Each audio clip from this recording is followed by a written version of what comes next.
Kelompok tani itu punya hewan ternak, punya binatang ternak. Nah, bagaimana ada simbiosis mutualisme antara peternakan dan pertanian. Jadi artinya limbah pertanian masuk ke peternakan, limbah peternakan masuk ke pertanian. Kalau dalam tanda kutip itu ada 4 pilar. Besar, panjang, keras, durasinya lama. Bayangkan sebuah sistem yang hampir tidak menghasilkan limbah, menghemat biaya produksi, dan meningkatkan produktivitas. Itulah kekuatan simbiosis mutualisme antara pertanian dan peternakan.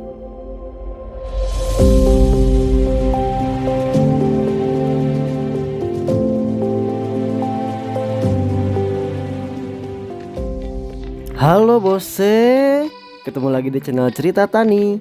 Kali ini kita sedang berada di lahan cabai rawit bersama Pak Nur Waluyo di Kecamatan Serumbung, Kabupaten Magelang, Jawa Tengah. Banyak orang menganggap pertanian dan peternakan adalah usaha yang berbeda. Padahal jika digabungkan dengan benar, keduanya bisa menjadi mesin keuntungan yang saling menguatkan. Bagaimana caranya? Simak video ini selengkapnya. Halo bose, ketemu lagi di channel Cerita Tani. Gimana kabarnya? Kali ini kita bersama Pak Nur Waluyo. Ini pembicaraan kita keberapa ya Pak Nur? Ketiga ya mungkin ya? Kayaknya kalau nggak ketiga, keempat. Keempat Ya. Oke, luar biasa. Tapi sehat Pak Nur ya? Alhamdulillah sehat.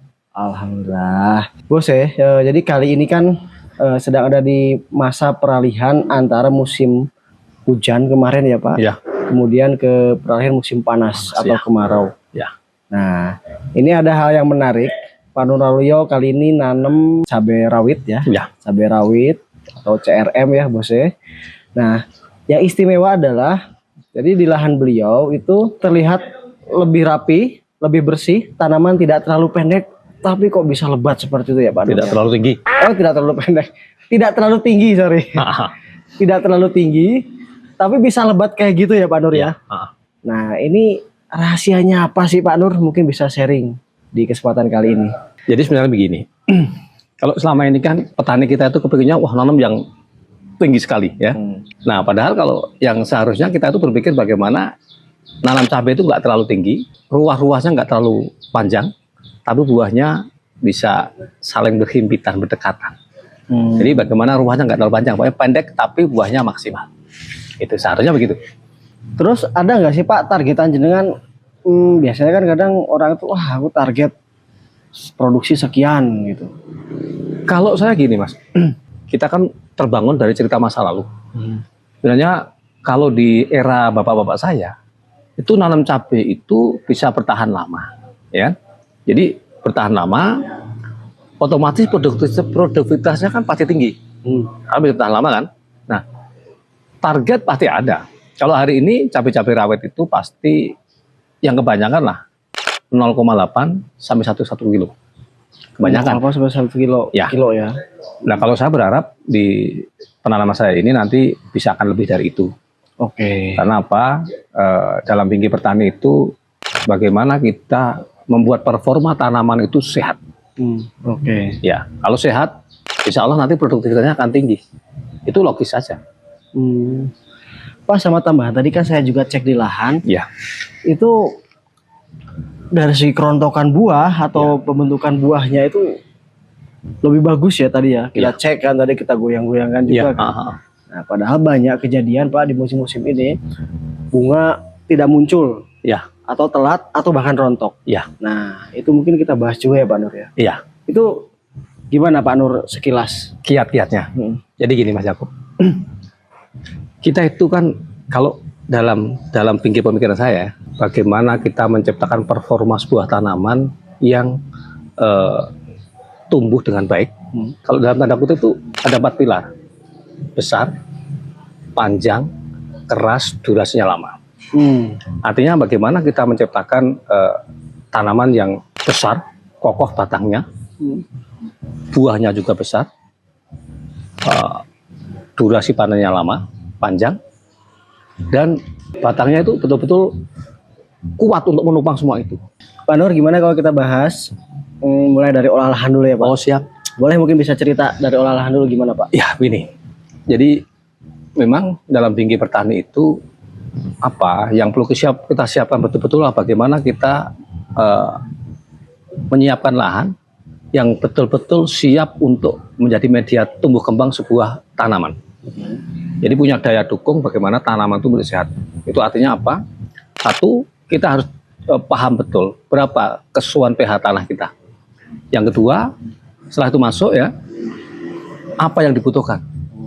Jadi biasanya saya begini, lahan kita bajak, kita cek pH-nya berapa, setelah pH-nya ketemu, kita kasih kapodolomit dan sebangsanya. Yang intinya bagaimana pH-nya itu akan masuk sesuai dengan kebutuhan pH sebuah tanaman. Oke. Itu. Berarti pH-nya terus masuk dolomit. Iya. Kalau untuk ininya Pak, pupuk dasarnya pakai apa aja? Nah, begini. Kalau pupuk dasarnya kita mau begini ya. Kita itu kan, saya kalau selantiasa begini dengan teman-teman itu, karena saya juga seorang saya pendamping dari beberapa kelompok tani KWT, dan kebetulan di kami itu rata-rata petani dan KWT kelompok tani itu punya hewan ternak, punya binatang ternak. Nah, bagaimana ada simbiosis mutualisme antara peternakan dan pertanian. Jadi artinya limbah pertanian masuk ke peternakan, limbah peternakan masuk ke pertanian. Jadi kita bagaimana mengupayakan bahwa tanah itu harus kita kasih pupuk organik. Tapi dengan catatan bahwa pupuk itu harus sudah difermentasi. Maka di samping pupuk sudah begitu, yang tidak kalah penting adalah pemberian beberapa agensi hayati untuk mendukung tadi pengolahan lahan tadi. Oh, oke. Berarti dia fermentasinya dengan agensi hayati Iya. itu ditambahkan ya? Iya harus. Jadi memang di samping pupuk secara khusus sudah kita fermentasi, di lapangan masih kita tambahkan beberapa agensi hayati agar apa? Menambah koloni bakteri baik, fungi baik, agar tanah itu sehat.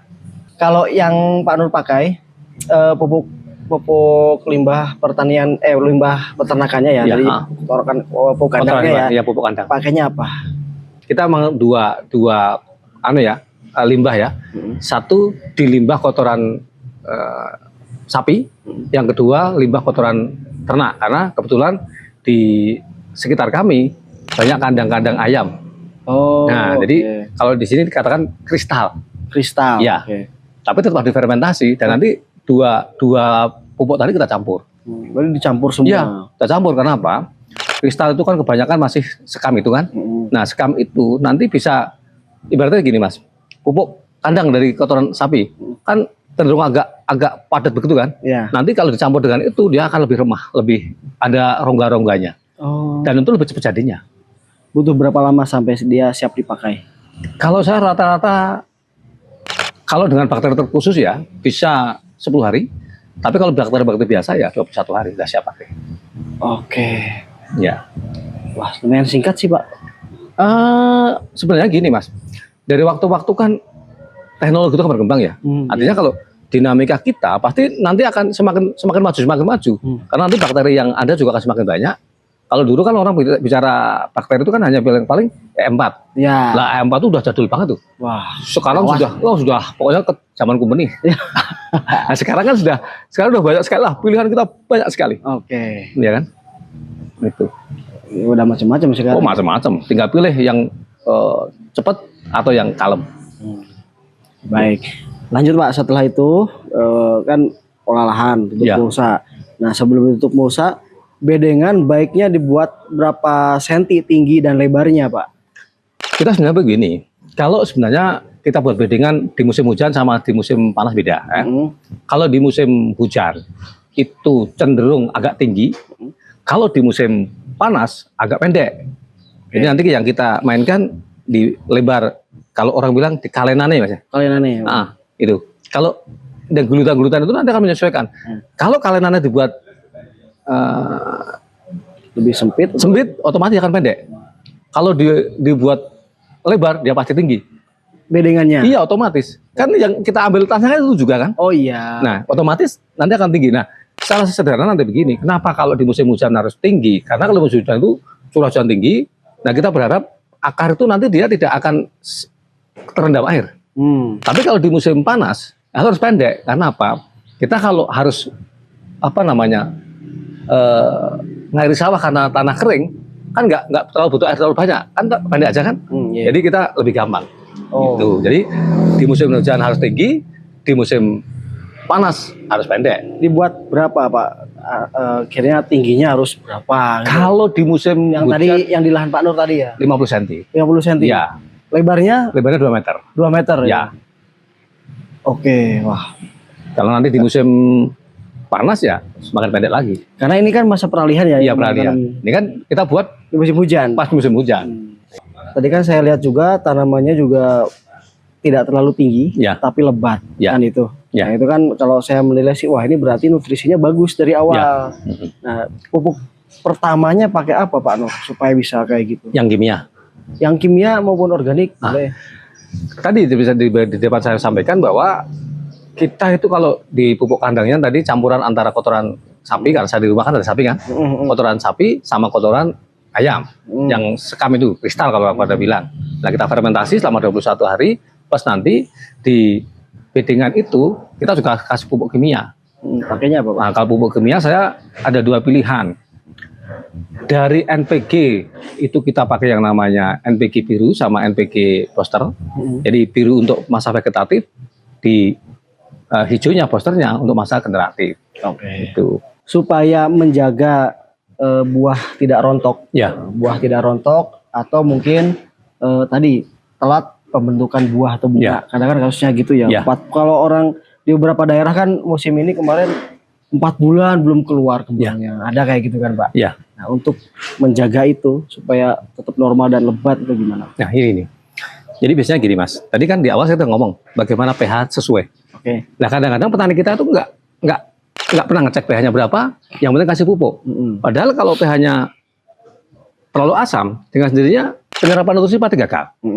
Nyaris gagal lah, nggak gagal 100% tapi terhambat. Nah, maka setelah pH-nya benar, ya, yang tidak kalah penting adalah pemberian kalsium dan pembenah tanah, asam humat lah, asam humat kan. Nah, itu harus dari awal kita berikan.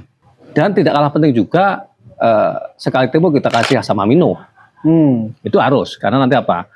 Menjaga agar tanaman itu tetap senantiasa tidak stres. Itu kalau tidak stres otomatis dia apa? Seperti manusia, kalau landai-landai saja, semua kalem-kalem saja, pasti semua akan berjalan baik. Tanaman juga sama. Dalam kondisi yang seperti ini, bagaimana dia kita jaga agar dia itu tenang. Ya tadi dikasih tadi.